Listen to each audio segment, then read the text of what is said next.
Beneath the sun-baked soil of modern-day Syria lies a scar of scorched earth, a layer of compacted ash exactly 1 meter thick. This black ribbon of ruin marks the abrupt end of a world. When archaeologists first cut into the colossal mound known as Ras Shamra, they did not just find the weathered bones of a forgotten city.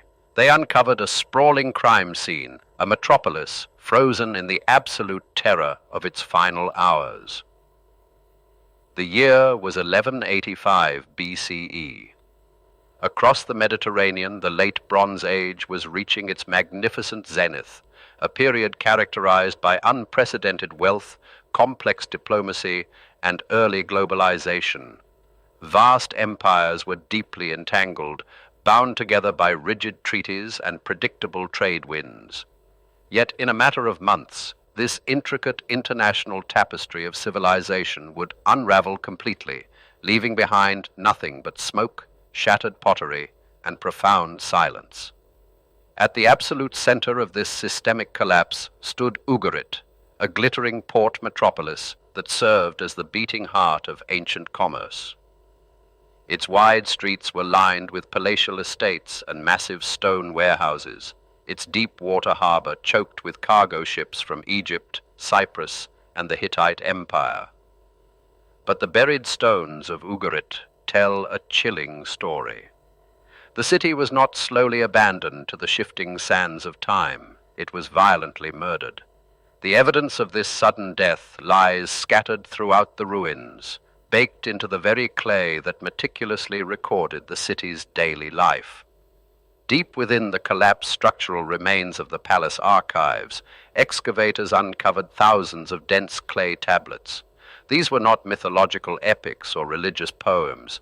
They were the financial filings, the supply manifests, and the desperate diplomatic cables of a society slowly realizing it was about to be wiped from the map.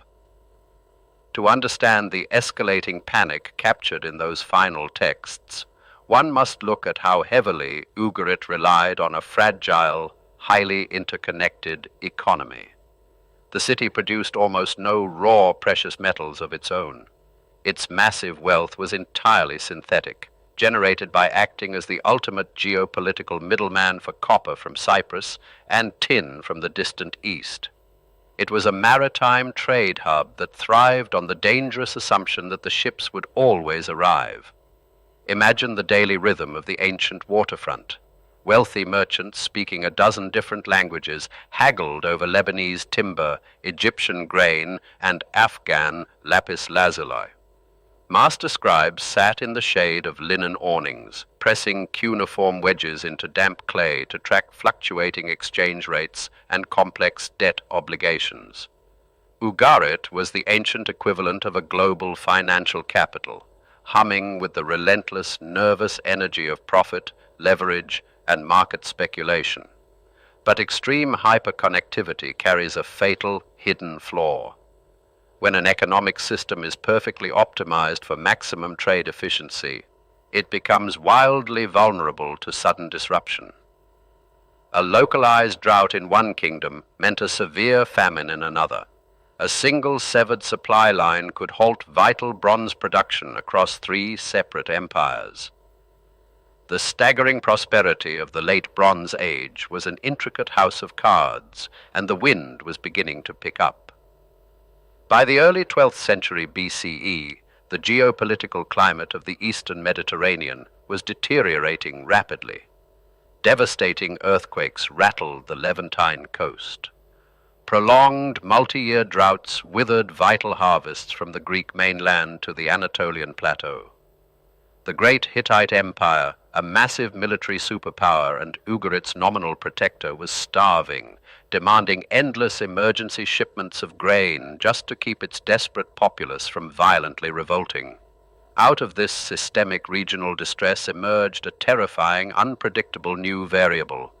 The surviving ancient texts refer to them simply as the Sea Peoples. They were not a single unified nation or a traditional army, but a desperate, migrating coalition of displaced populations. Driven by famine and the total collapse of their own homelands, they moved relentlessly by land and sea, consuming everything in their path like a plague of locusts.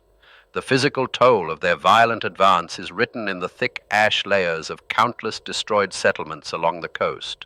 Massive stone fortresses were breached, wealthy port cities were torched, and entire populations vanished into the dark. The critical maritime trade routes that had sustained the ancient world for centuries were abruptly severed, plunging the globalized economy into a sudden, catastrophic depression from which it could not recover. In Ugarit, the collective anxiety must have been suffocating. The wealthy merchants would have stood on the stone docks looking out at a terrifyingly empty horizon. The steady, predictable stream of heavy cargo ships had stopped. The vital copper from Cyprus ceased to flow. The financial markets of the city were effectively paralyzed, not by a local failure, but by the systemic collapse of the entire international supply chain. The ruling elite of the city faced an impossible, agonizing dilemma. Their immense synthetic wealth could no longer buy them safety, and their military was dangerously overextended. The starving Hittite overlords had already requisitioned Ugarit's army and its formidable fleet to fight distant, unwinnable battles, leaving the wealthiest port in the Mediterranean entirely defenseless. The city was a glittering, helpless prize sitting unguarded on a very dark shore. The sheer terror of those final, chaotic days is perfectly preserved in a single, haunting archaeological discovery. In a small courtyard of the sprawling royal palace, excavators unearthed a modest baking kiln. Inside lay a collection of clay tablets, fully inscribed but still waiting to be fired. The palace scribes had abandoned them in a blind panic. Time simply ran out before the soft clay could harden into permanence. One of those unfired tablets contains a final message from Amurapi, the last king of Ugarit, desperately addressed to the king of Alashia in modern Cyprus. The modern translation reads like a frantic distress transmission from a rapidly sinking ship. Amurapi writes that enemy ships have already been seen off the coast, that his own troops have been drawn away, and that his surrounding agricultural cities are currently being burned to the ground. The doomed king's words echo across 3 millennia with raw, unfiltered dread. He pleads for actionable intelligence, begging his closest ally to tell him what the approaching enemy is doing. He ends the letter with a chilling realization of his own total isolation, stating plainly that the great city is left to its own devices. It is the final, tragic filing of a bankrupt empire, crying out for a bailout that would never come. We do not know if that desperate plea ever left the harbor. The grim fact that a copy was found still sitting in the palace oven strongly suggests that the royal courier never made it to the docks. The enemy had finally arrived. The sea peoples, or perhaps local starving insurgents exploiting the total chaos, violently breached the high walls of a city that had long forgotten how to defend itself. The subsequent destruction of Ugarit was absolute and uncompromising. The unknown attackers did not simply conquer the wealthy city to occupy its palaces. They sought to erase it from the earth. The massive cedar beams of the great estates were set alight, generating a towering firestorm so intense that it accidentally baked those unfired clay tablets into stone, ironically preserving the very records of the city's demise for future generations. Amid the roaring flames and collapsing roofs, the terrified citizens of Ugarit fled into the rugged surrounding hills. Careful modern excavations have revealed hidden hoards of gold and silver jewelry hastily buried beneath the plaster floors of private homes. The desperate owners hid their entire life savings in the dirt, fully intending to return once the violent raiders had passed. No one ever came back to claim them. When the massive fires finally burned themselves out, the great metropolis was nothing more than a smoldering, silent graveyard. The intricate network of international treaties, the complex financial instruments, the bustling shipyards, all of it was reduced to a single meter of black ash. The heavy silence that fell over the ruined stones of Ras Shamra would last unbroken for over 3,000 years. The violent fall of this single city was merely a microcosm of a much larger, incomprehensible tragedy. The entire late Bronze Age system was collapsing under its own massive weight. When the vital trade routes died, the highly specialized economies that depended on them simply starved. Without imported tin and copper, armies could not forge weapons. Without imported grain, desperate populations revolted against their paralyzed kings. The broader archaeological record shows a terrifying domino effect of staggering proportions. Within a few short decades of 1185 BCE, almost every major city in the eastern Mediterranean was destroyed or completely abandoned. The mighty Hittite Empire vanished entirely. Mycenaean Greece plunged into a brutal dark age.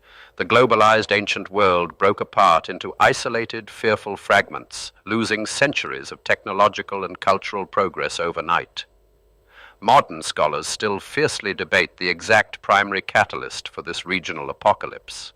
Was it severe climate change that triggered the initial mass migrations? Was it a sudden revolution in warfare, where desperate infantry swarms overwhelmed traditional expensive chariot armies? Or was it simply the inevitable mathematical failure of a hyper-complex economic system that lacked the basic resilience to survive a simultaneous multi-front shock? The ultimate fate of Ugarit feels uncomfortably familiar to the modern observer. It was a highly advanced society that believed its staggering prosperity was a permanent condition, safely insulated by massive wealth and complex international agreements. The wealthy merchants and powerful kings trusted blindly that the cargo ships would always arrive, that the markets would always balance, and that the global system was simply too big to fail. Standing today among the sun-bleached silent stones of the Ras Shamra excavation site, the sheer scale of ancient human hubris is palpable.